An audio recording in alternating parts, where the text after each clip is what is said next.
হামলায় গঠিত, যার মধ্যে বাজে একটি ইউনিয়ন শিক্ষা দীক্ষায় আমাদের প্রয়াত নেতা, তিনি পূর্ববাংলার মুখ্যমন্ত্রী ছিলেন, বাংলাদেশের প্রধানমন্ত্রী দায়িত্ব পালন করেছিলেন। তার এই ইউনিয়নের জন্ম আমার গ্রামের পাশে গ্রাম বালিয়া গ্রাম। তো তারই পাশে গ্রাম আমাদের খাউটি গ্রাম, যে গ্রামে আমার জন্ম, যেটি আমার আবেগ, যেটি আমার অনুভূতি।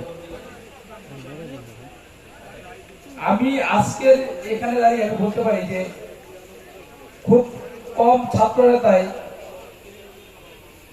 আমার মতো ভালোবাসা পেয়েছে।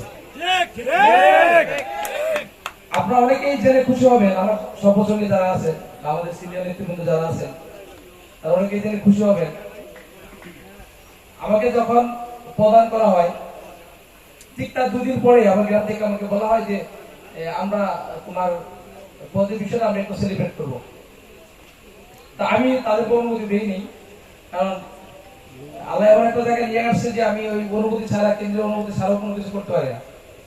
তো আমি যখন বললাম যে ঠিক আছে করা যায়, আমার কেন্দ্রীয় সংসদের সভাপতির সাথে আমি কথা বললাম, আমার বন্ধু মাহবুব ইকবাল রয়েছেন, আমাদের উত্তর সভাপতি কমিউনিটি ভাই রয়েছেন, তাদের সাথে কথা বললাম, পরে বললো যে ঠিক আছে তারা সুন্দরভাবে আয়োজন করবো আমরা।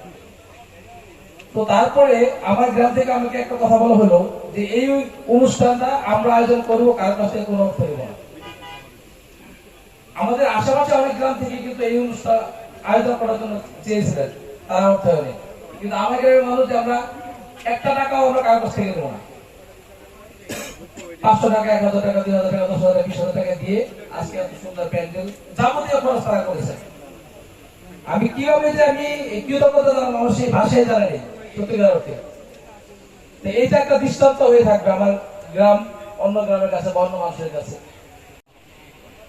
জাহাঙ্গুলাম স্যার, আমার আরেকজন শিক্ষক আমার এই গ্রামেরই আরিফ হোসেন স্যার, ওনারা স্বতঃস্ফূর্ত ভাবে সার্বিকভাবে সহযোগিতা করেছেন।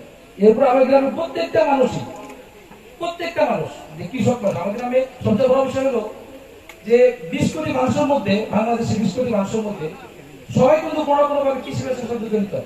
কিন্তু আমার গ্রামের প্রায় 50% লোক কৃষকের সাথে একদম সরাসরি সম্পৃক্ত। আমার গ্রামে ধান কাটে গেছে। আমি শুনেছি যে এখান থেকে বলা হয়েছে যে অর্ধেক সময়টা কাজ করে, বাকি অর্ধেক সময়টা এই সময় অনুষ্ঠান রাখার জন্য। আমাকে ওনারা বলেছে এখান থেকে যে প্রোগ্রামটা আরো কয়েকদিন পরে করলে আর অনেক ভালো হবে, আর সুন্দর করে গুছিয়ে করতে পারবে, কারণ যেহেতু এটা কাজের সময়, এই সময় ব্যস্ততার মাঝেও আপনারা সুন্দর করে এটা আয়োজন করেছেন। আপনাদের আবার আমি কৃতজ্ঞতা প্রকাশ করছি। আমি আমার বিষয়ে